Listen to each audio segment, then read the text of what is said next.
so let's start. After I saw your CV, I want to ask you a few questions more and to see what we can do. Okay? So, first of all, could you tell me what inspired you to become an educator or, well, teach in English? Yeah, from an early age, I was captivated by literature and communication.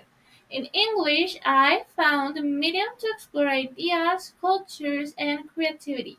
My enthusiasm grew as I tutored peers and watched them gain confidence.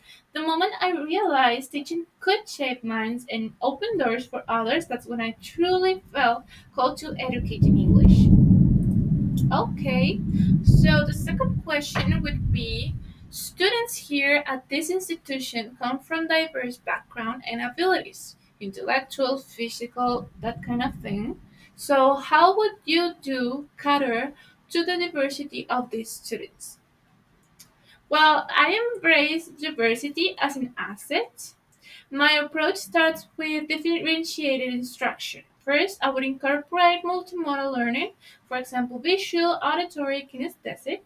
That's what I usually do. And I would offer scaffolder support and providing extension tasks for advanced learners. For students with physical learning difference, for example, I would collaborate with support staff and adapt materials like large prints or digital tools.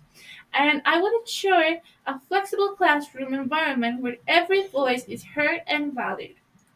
Very well. So, with the next question, what is your impression about USL and what do you know about the university?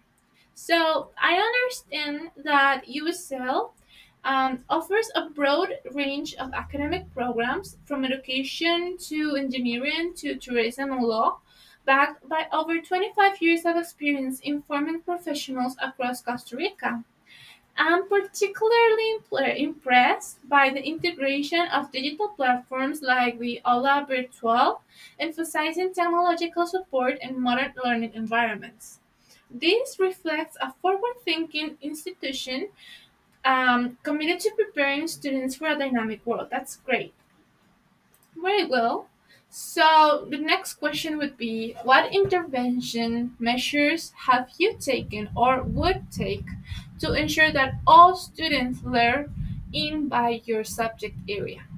So I regularly employ formative assessments, quick polls, exit tickets, mini reflections to identify learning gaps early. Based on these insights, I run targeted interventions such as, for example, peer tutoring or small group workshops or one-on-one check-ins. I also offer office hours or virtual study sessions, ensuring students to receive the support that they need when they need it. Very well. Another topic, how flexible are you with your time and how approachable are you after working hours? So, I'm committed to being accessible. I schedule regular after school virtual or in person session for extra help, and I'm responsive via email and our LMS platform. I set clear boundaries. For example, I would check emails within a defined evening window to balance support with personal well-being, ensuring consistent and reliable availability for students and parents. That sounds great.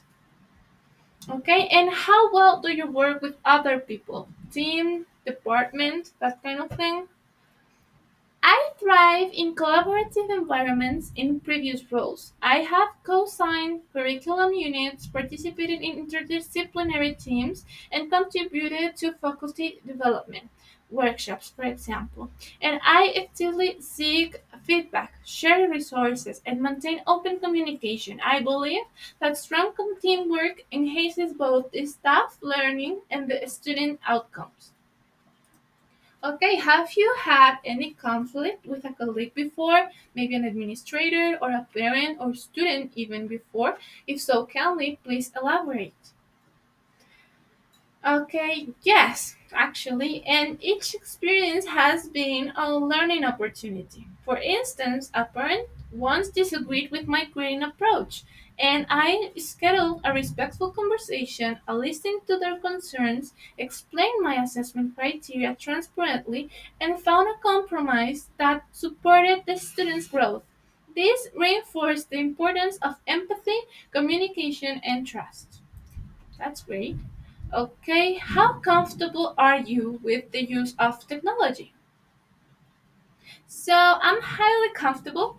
I regularly integrate learning management system, digital assessment tools, and multimedia content to engage students. I design interactive lessons leveraging technology to support accessibility, differentiation, and real-time feedback, helping students learn efficiently and meaningfully. That's great. Okay, what would be the best or the appropriate use of social media in the education setting concerning parents, students, and teachers? So, social media, when used thoughtfully, of course, can enhance school culture and communication. I would use it for sharing school highlights, for example, celebrating a student's achievement with consent, of course, and providing timely academic updates. Professional boundaries are essential. I would avoid direct messaging students, maintain privacy, and follow school policies. I would ensure that all use remains respectful, transparent, and secure. Okay, and last but not least, how would you address students failing your subject? What would you do to assist these students? So, for the students that would be failing my subject, what I would do would be first identify the root cause, do some diagnosis and conversation, see what's going on. Then I would offer support, maybe tutoring, maybe scaffold, some study guides, whatever is needed. I will engage the families and colleagues to create a supportive network. Families engagement is very important because the student is not needed to only improve in classroom. He needs to improve at home and have this support network that will guide him through every step of the way, or her.